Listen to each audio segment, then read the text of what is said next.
In this video, we are going to look at inscribing a polygon in a circle. Now, any circle or any polygon that you want to draw, you can inscribe it inside a circle. Okay, every single polygon that there is.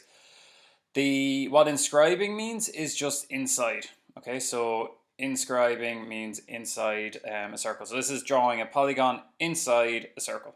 Okay.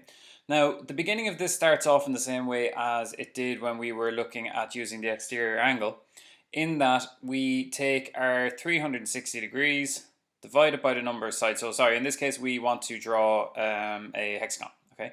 So we take 360 divided by the number of sides, okay? And what that gives us is as well as the exterior angle, that also gives us the interior angle, okay? So, and that's the same for every polygon. So as well as being the exterior angle, it's also the interior angle here on the inside.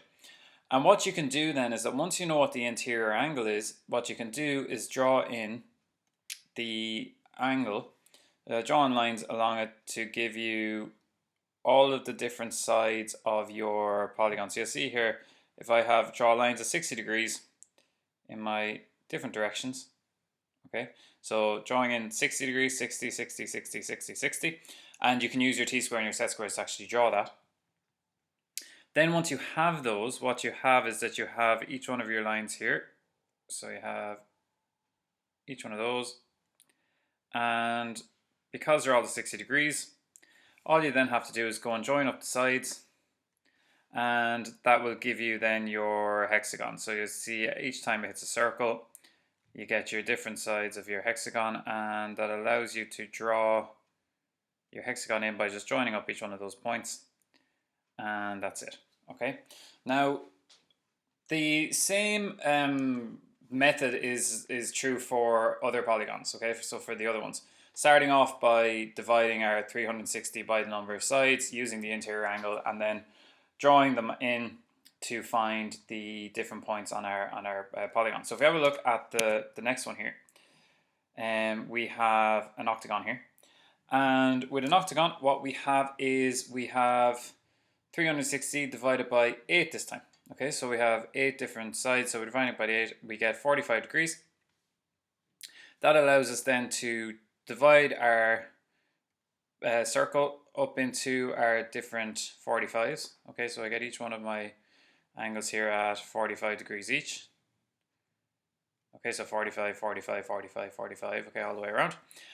And then to draw in our our octagon, then we just join up each one of the points inside the circle. Okay, and again, as I say, it's the same. It doesn't matter what polygon you're drawing. Divide it by the number of sides, get your angle, and you can draw in your different sides. Okay. Next one then is if we go and have a look at a pentagon. Okay. Now a pentagon is a slightly different one, in that you can do it in exactly the same ways as the other ones. But the only thing this time is that we have to use our protractor because it's 72 degrees and we can't use our set squares, okay? So what we have with this one is that if we go and have a look here, we start off, we say 360 divided by the number of sides, which gives us 72, okay? And then you'll see here, what you start off with is start off with one line here, okay? Normally going straight down. Then measure your 72 degrees. Okay, and that's now my 72 degree angle. And then what you can do then is, instead of measuring 72 degrees every time, which we know a protractor can be quite inaccurate, so if you had to do it 4 times or 5 times, there's a good chance you might make a mistake. So instead of doing that, what we do is we take the distance between those two, so this green line here, so the distance from here to here, we put that distance on our compass. Okay, so the green, this green distance here, put that distance on your compass, and then swing it in the different spots. So if we get that one, let's go to kind of a darker green here. So if we go from there, then it gets swung down in this direction. We'll get 1 point there, swing it again, get the next one, swing it again, get the next one, and swing it again. But they're all found from that first line. Okay. So what happens then is once you join them up, then obviously you get your pentagon. Okay. This can be done the same as the other ones by going 72 degrees and then measuring each one of your 72. So you could also go like this. You could go 72 degrees, then that'd be 72. Then measure with your protractor 72 degrees again and draw your line out here.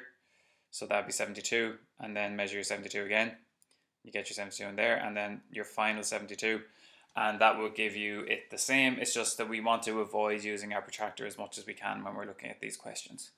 Okay, so they are the main polygons we'll be looking at. So our hexagon, our octagon, and our pentagon, and the method, our methods for drawing those inside a circle.